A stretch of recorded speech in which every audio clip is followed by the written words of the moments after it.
The 2012 season will be remembered for a multitude of reasons, mainly the 7 different winners in the first 7 races, Sebastian Vettel's charge through the field to win the title in Brazil, and Pastor Maldonado cementing himself as the greatest driver of all time. But what is often overlooked is a McLaren season and the MP427, a car that right from the get-go looked to be a front-running car. Executive engineer Neil Oatley and his merry men seem to have got the better of the new regulations. However, misfortune and unreliability plagued the season. Seriously, cheese would make for more reliable components than what that car had. In the hands of arguably the strongest driver pairing on the grid, the car looked strong in pre-season testing, and when the paddock rocked up to the first race in Australia, McLaren locked out the front row with Lewis Hamilton on pole and Jenson Button in second. They would eventually finish first and third, with Button taking the first win of the season. Lewis would finish third again in Malaysia, but Jenson Button would come home a lowly 14th after a collision with Narain Karthikeyan.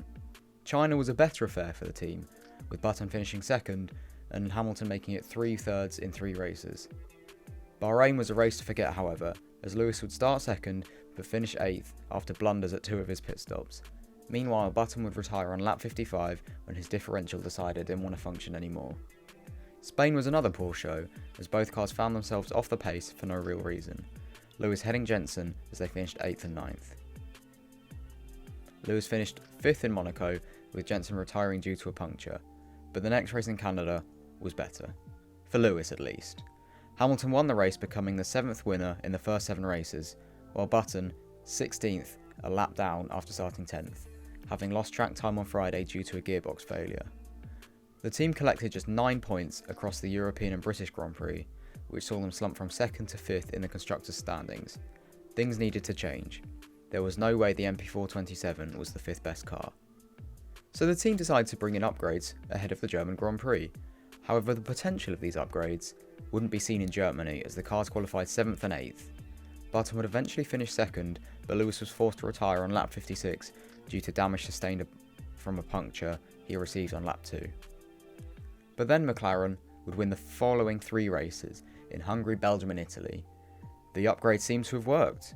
Unfortunately, it appeared impossible for both drivers to experience success simultaneously. While Lewis won in Hungary, Jenson finished 6th. While Button won in Belgium, Lewis got caught up in a demolition derby at the start. And while Lewis won in Italy, Jenson retired with fuel pickup problems.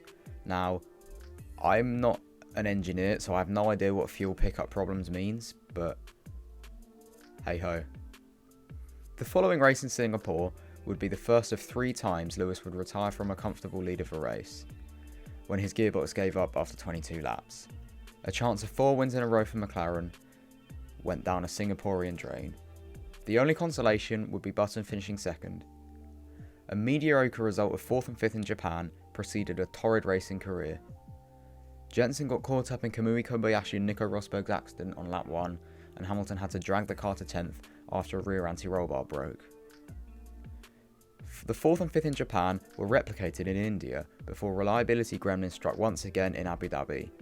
Much like in Singapore, Lewis was leading comfortably.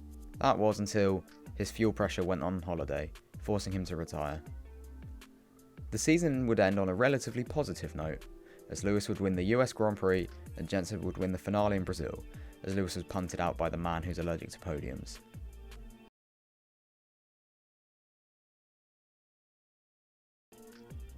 McLaren took 7 wins and 13 podiums in 2012 and finished 3rd in the constructors' standings, but it's a case of what could have been. Lewis alone was cost the best part of 100 points due to reliability or accidents outside of his control. The MP427 was a car that had the raw speed to win a world championship, but unreliability ultimately hampered any real chance it had of mounting a serious competition. Despite how dreadful the next few years were for the team, the issues were mostly outside of their control.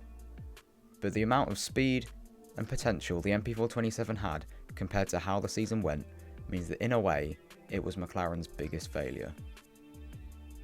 Thank you all so much for watching. Make sure to crash into that like button, subscribe if you feel like it. But yeah, thank you all so much for watching. Have a good one.